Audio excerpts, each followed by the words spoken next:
También estos paramixovirus de proteínas, como la hemaglutinina neuraminidasa, la proteína F, una proteína matriz y una nucleoproteína.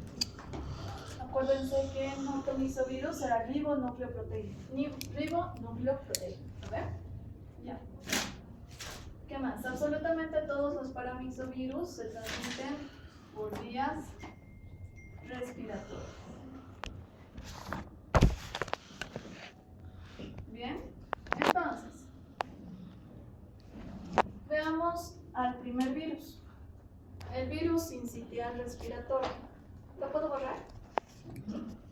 Ya.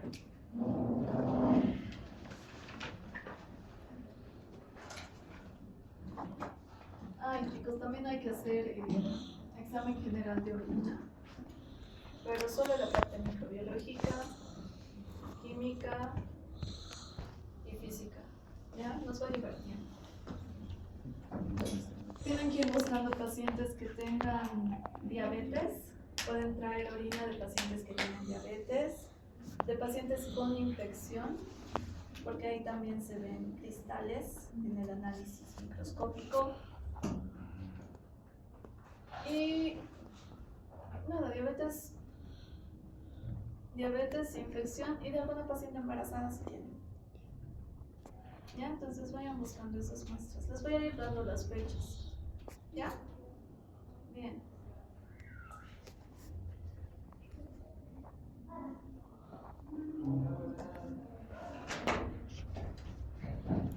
Virus sincitial respiratorio. El virus sincitial respiratorio ataca tanto a vías respiratorias altas o bajas, superiores e inferiores, como quieran decir. ¿A qué tipo de células ataca? A las células epiteliales de la nasofaringe. Bien, entonces, ¿qué ocurre? ¿Cómo puede transmitirse esto? Por vías respiratorias o cuando ustedes tienen contacto con un material que tenga gran carga viral y se empiezan a tocar, etc. ¿Ya? Entonces, ¿qué ocurre? Ingresa el virus. Tenemos acá el receptor, el tipo de célula. Y el primer paso de la infección viral era la adhesión. ¿Ven? Acá, ¿quién inicia el primer paso de la infección viral en los paramixovirus? La hemaglutinina. Acuérdense que la hemaglutinina no tenía capacidad de aglutinar eritrocitos en paramixovirus, pero sí en ortomixovirus. ¿No ve? ¿Esto por qué era? Porque en los paramixovirus, en los ortomixovirus, hemaglutinina neuraminidasa. Hemaglutinina neuraminidasa, ¿verdad? Se encontraban separados. En paramixovirus ya los encontramos juntos. Hemaglutinina neuraminidasa, hemaglutinina neuraminidasa, hemaglutinina neuraminidasa. Esa capacidad de estar juntos, de generar interacciones entre glicoproteínas, le quita la capacidad a la hemaglutinina de aglutinar eritrocitos. ¿Ya? Le quita esa capacidad.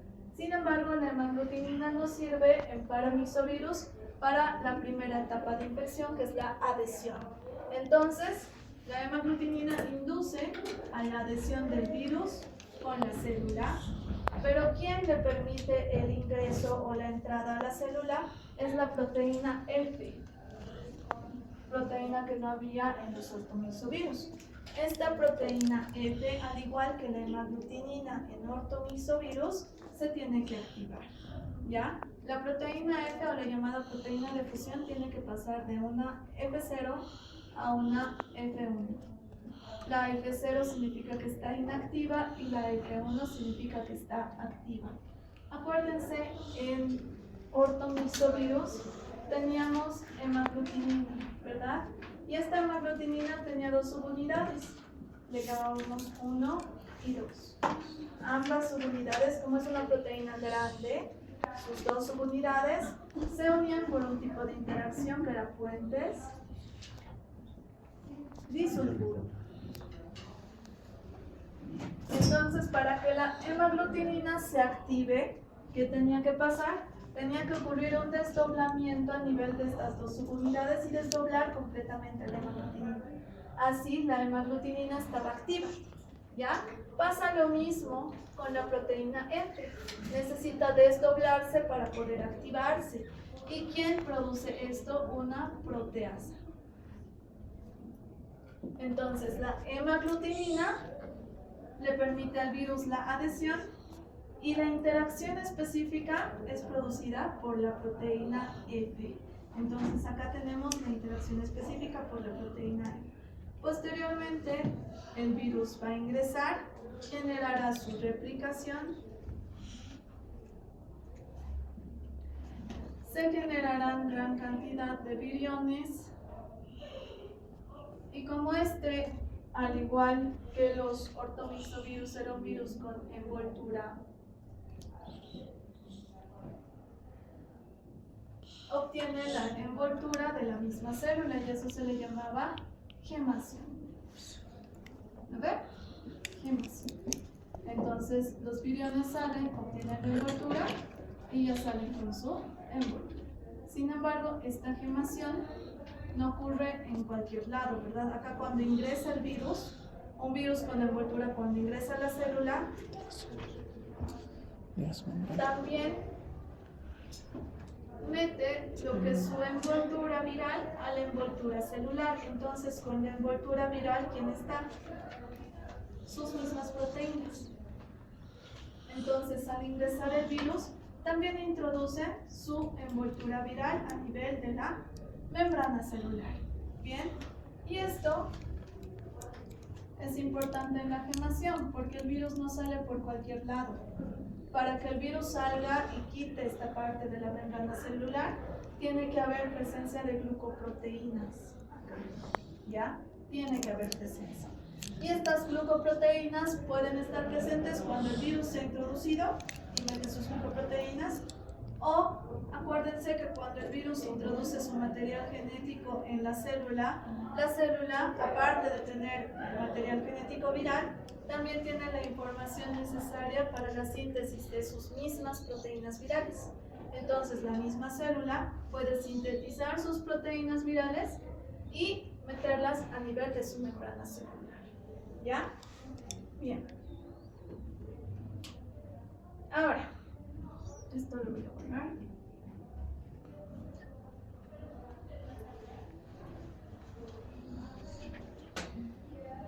El virus sincitial respiratorio puede atacar tanto a niños como a adultos. ¿A quiénes hay que cuidar más? A los niños. ¿Lo ven? Desde sus 2 meses para adelante. Y más que todo por la concentración de las inmunoglobulinas que le da la madre. Al inicio hay una buena concentración, pero después va disminuyendo, entonces hay que cuidar eso. ¿Ya? Ahora, ¿qué pasa? En los niños pueden generar una bronquiolitis. Para la siguiente clase me averiguan la definición de bronquiolitis.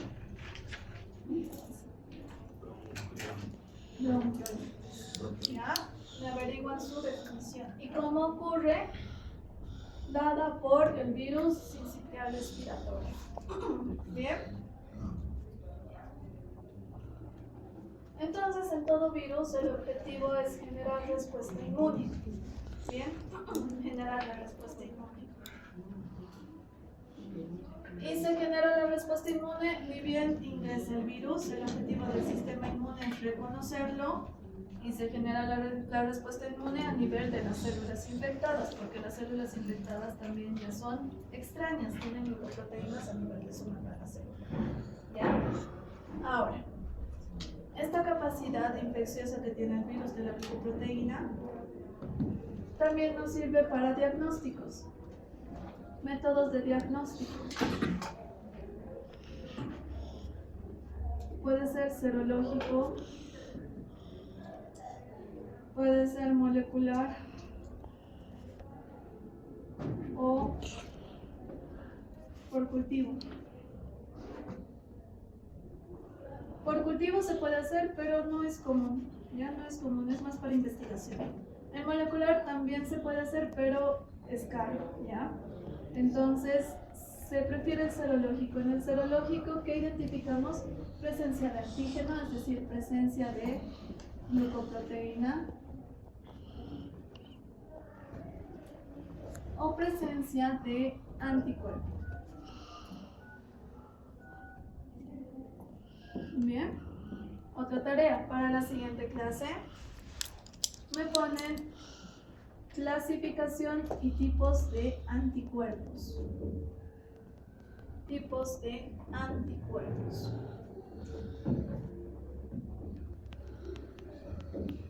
¿Ya?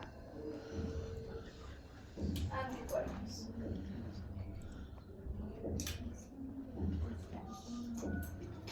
¿Por qué se llama virus sincitial respiratorio? Porque genera sincitios. Esa no es tarea, ¿ya? Genera sincitios. Bien, atentos estas, no es tarea. Ya, sincitios. ¿Qué es un sincitio? Como estos virus tienen a la hemaglutinina, que tiene una propiedad de adhesión, y cuando hacen interacción con las células de la nasofaringe, ¿qué ocurre? Induce la adhesión de varias células. Se adhieren, y ustedes, si lo ven a microscopio, van a ver una célula con citoplasma, o puede ser núcleos desnudos, pero con varios núcleos. Esos son los sincitios, ¿ya? Varios núcleos en una misma, alrededor o dentro de un mismo citoplasma, ¿ya? Varios núcleos. Es por esa característica de adhesión que tiene la hemaglutinina. ¿Ya? Virus de la parotiditis.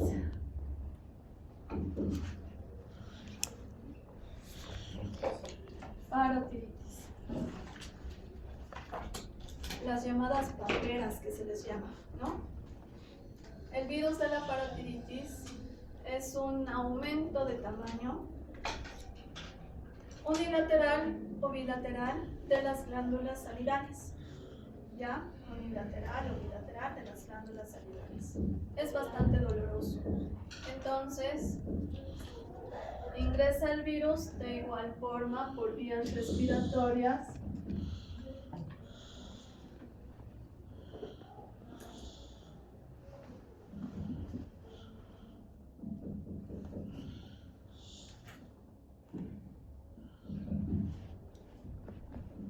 Y de igual forma ocurre la replicación a nivel de las células de la nasofaringe, ¿ya? Sin embargo, acá ¿qué ocurre? ¿Y cuál es la diferencia con este virus? Es que el virus de la parotiditis sí produce viremia. Viremia es cuando vamos a encontrar el virus en sangre, ¿ya? Entonces, como muestra, ¿qué se solicita? Sangre. Para un análisis serológico siempre se utiliza el suero. ¿No ven? La sangre tiene suero y plasma, ¿verdad? ¿Sí? ¿Se acuerdan, no ven? Para los serológicos siempre se utiliza el suero, ¿ya? Para los serológicos. Entonces, se le puede pedir a la paciente muestras de sangre. Y como produce viremia, esta parotiditis puede tener cuadros que ya son complicados. Puede atacar al sistema nervioso central, generando una meningitis.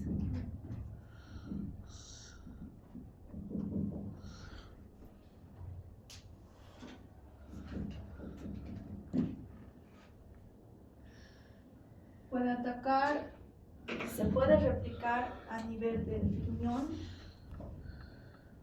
Entonces, si tenemos presencia del virus en el riñón, ¿qué otra muestra se solicita? Orina. Puede estar, ¿ya? O, en el caso de los varoncitos, genera orquitis. ¿Qué es orquitis? Inflamación de orquitis de los testículos, ¿ya? Y como imaginarán, es bastante doloroso. Bien, como es la piel que se encuentra en esa región, no es elástica, cuando se inflaman, los varones presentan bastante dolor, ¿ya? ¿Y por qué se dice que el virus de la parotiditis puede generar esterilidad? Que no es un cuadro normal, en un 5% pasará, porque como hay esa atrofia, ocurre necrosis. Entonces, por eso ocurre esterilidad en los varones, ¿ya? También puede atacar a nivel del oído, generando sordera. Bien. Métodos de diagnóstico.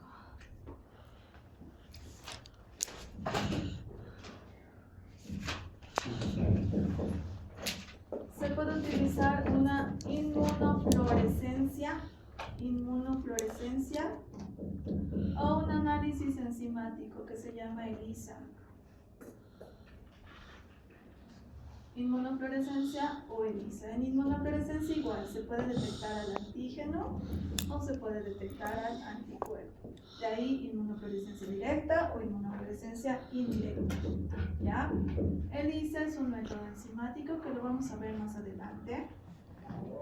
Y por si acaso, para el virus sincitial respiratorio también se puede hacer inmunofluorescencia y ELISA, más que todo por la formación de esos sincitios. Se puede ver cambios citológicos a nivel de la muestra que son revelados por inmunofluorescencia, ¿ya? Pero no se solicita, mayormente se solicita el serológico. Bien, para la parotiditis también no se solicita mucho la inmunofluorescencia o la ELISA, simplemente con ver esa inflamación ya puedes diagnosticar que tiene el virus de la parotiditis. Y lo peligroso con este virus, o porque se van contagiando y no se dan cuenta, es que tiene un tiempo de incubación bastante largo. Puede ser de 14, periodo de incubación, de 14 a 18 días. Ese es el tiempo de incubación. Posteriormente ya presentará las manifestaciones clínicas y posteriormente en una semana ya se tiene respuesta inmune, ¿ya? Y como ambos son virus, en todos los virus hay análisis molecular, pero en este caso el análisis molecular es RT-PCR. Entraremos al PCR hasta el 12:45, ¿no? Bien. Primero vamos a explicar qué es el PCR en un material genético de tipo DNA. ¿Ya? Para eso necesito que recuerden cómo se realiza la replicación de un tipo de material genético DNA. Entonces, pasos de la división celular, hablando de replicación de material genético, no de mitosis. ¿Cómo se replica el material genético? Tiene 3 pasos: iniciación, elongación y terminación. ¿Lo ven? En iniciación, ¿qué proteínas inician la división del material genético?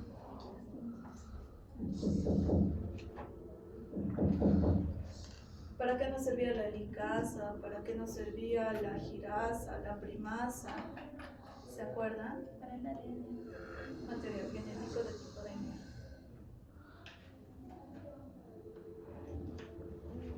Esto lo puedo borrar, ¿no? BBC.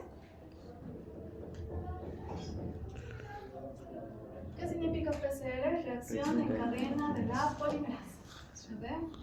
Cómo funciona el PCR: amplifica el material genético, es decir, lo concentra, crea varias copias del material genético y lo concentra.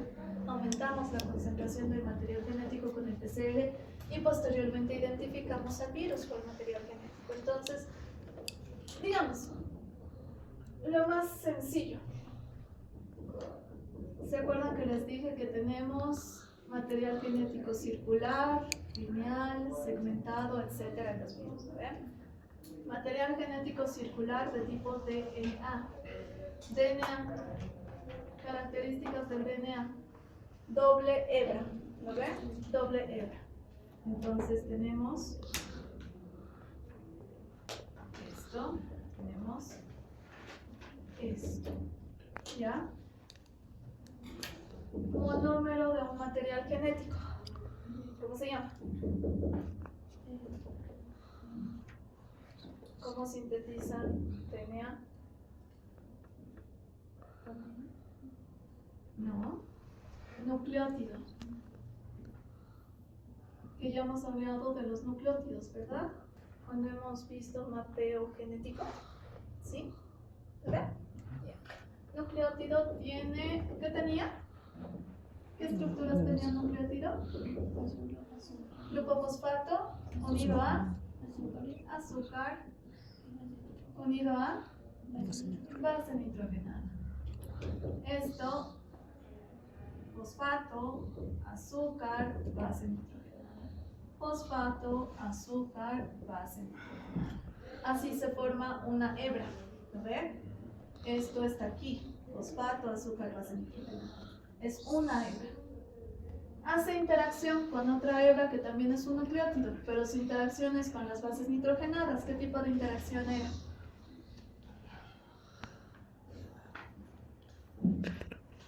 ¿Qué bases nitrogenadas conocen? Harina, guanina, 4, y aparte tenemos el uracilo, ¿ve? En lugar de timina. Lo bueno de esta cadena es que tiene complementariedad de bases.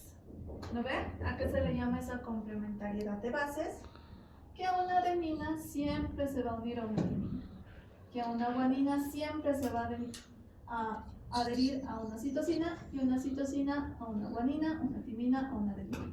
Complementariedad de bases. No importa que no veamos esta parte. Si vemos que es citosina, sí o sí se une a una guanina. Si vemos que es adenina, sí o sí se une a una timina. Ya esa es complementariedad de bases. ¿Cómo se unen?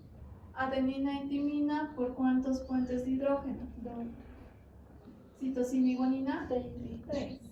Bien. Entendiendo eso, acá tenemos las interacciones puentes de hidrógeno, ¿verdad? Sí.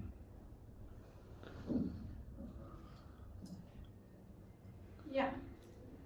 Ahora, hay un tipo, esto también ocurre, esto ya sabemos, ¿verdad? La replicación no se origina en cualquier lado. Hay un sitio específico dentro del material genético que origina la replicación. A ese se le llamaba, ¿qué nombre tenía? Zona El ori. ¿Lo ven? Ori. Y los primeros análisis que se han hecho material genético es de bacteria, la E. coli. ¿Ya? De la E. coli, su sitio específico se llama ORI-C. Origen de replicación. Origen de replicación. ¿Ya? Entonces, ¿qué ocurre? Ustedes ven que esto está así, ¿no ven? Vamos a ampliar esta imagen. Está así. Vienen unas proteínas y se unen al material genético. Proteínas iniciadoras. Se unen. Después de unirse, se unen entre sí. ¿Para qué es esto? Para hacer dar una vuelta al material genético. ¿Y por qué queremos hacerle dar una vuelta al material genético? Porque a este nivel ya vamos a tener una burbuja de replicación, es decir, acá ya no está tan doblado, ya no está en forma de hélice, sino que lo hemos logrado alejar un poco con esta vuelta que le damos. Aquí están las 3 proteínas unidas, entonces hemos dado una vuelta de tal forma de que esta área ya empecemos a separarla, ¿ya? Ahora un dato importante es que en esta área tiene que haber gran cantidad de adenina y timina. ¿Por qué adenina y timina? Porque es más fácil romper 2 puentes de hidrógeno que romper 3. Entonces en esta área hay gran cantidad de adenina y timina, porque es más fácil romper esto.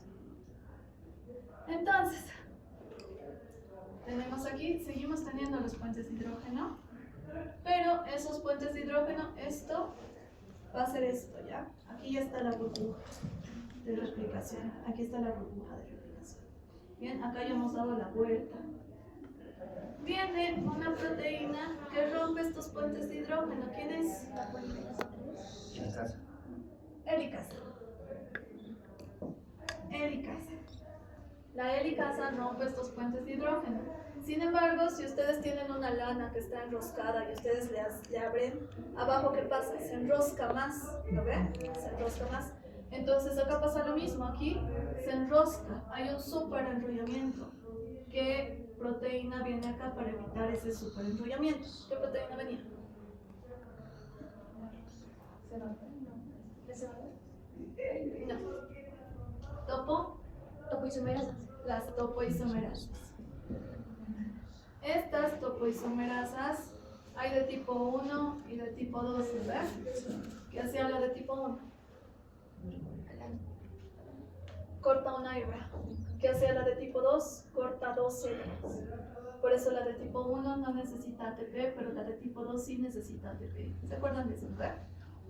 Entonces, corta la hebra y le gira. Corta la hebra y gira. Entonces así evitamos el superenrollamiento. ¿Ok? Ya. Ya hemos cortado los puentes de hidrógeno, pero un puente de hidrógeno se da espontáneamente, ¿no ve? Siempre y cuando tengamos un hidrógeno unido a un átomo electronegativo, con otro átomo electronegativo se da el puente de hidrógeno. Entonces, si ustedes cortan lo que han cortado, se puede volver a unir. Para eso vienen un tipo de proteínas que evitan esa unión. ¿Cómo se llamaban esas proteínas que evitan la unión de puentes de hidrógeno?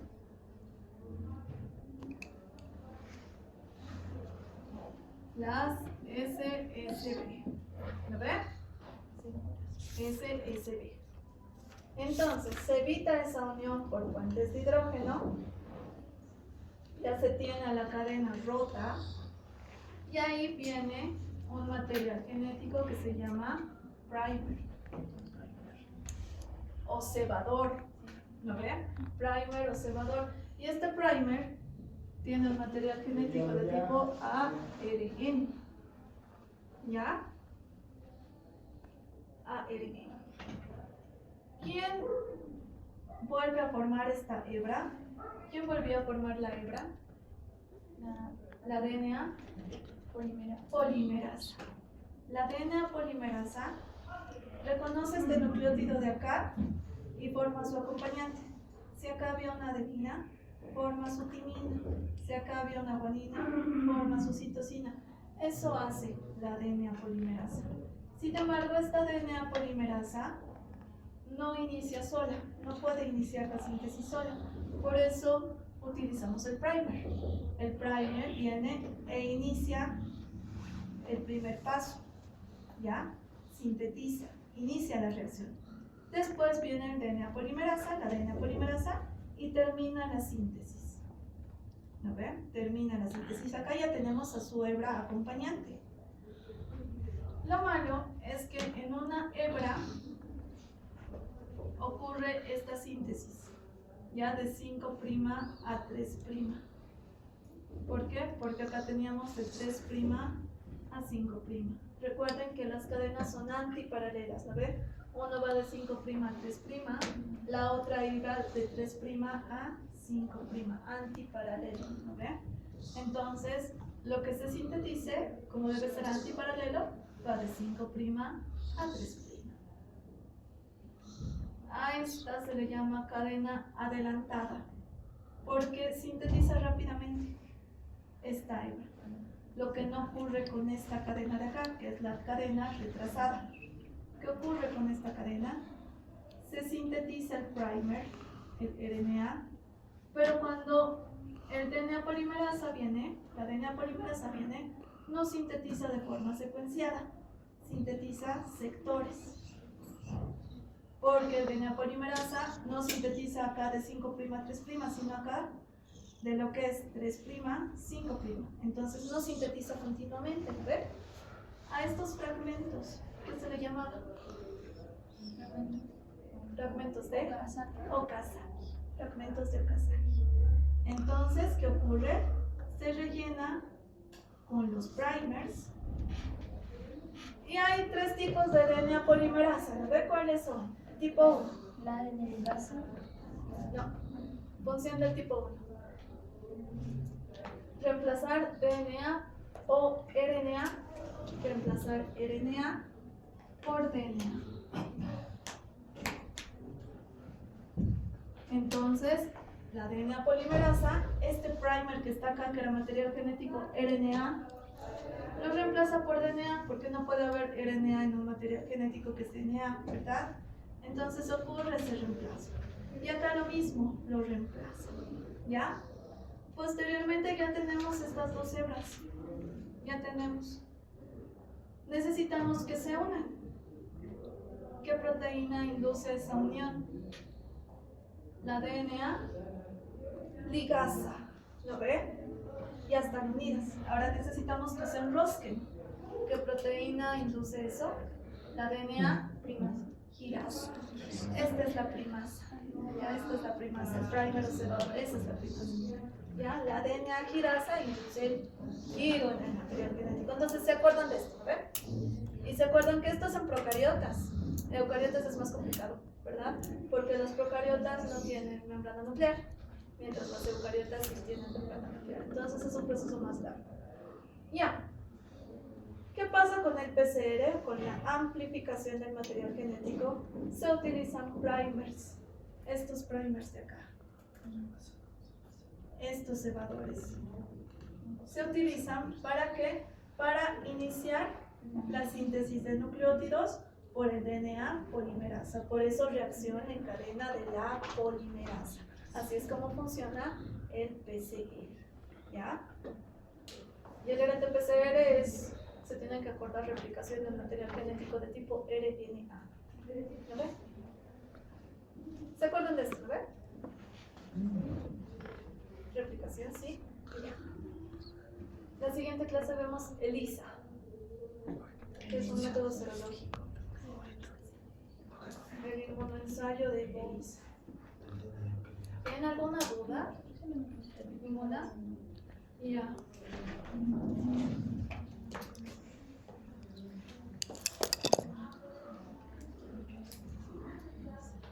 No creo que alcance el grupo a exponer. Igual no están completos, ¿no? Ya. La siguiente clase expone entonces ese grupo. Y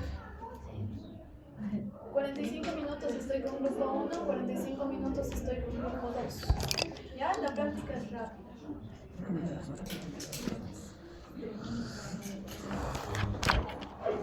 Nada más, chicos. Y 50 cierro la puerta para el grupo 1.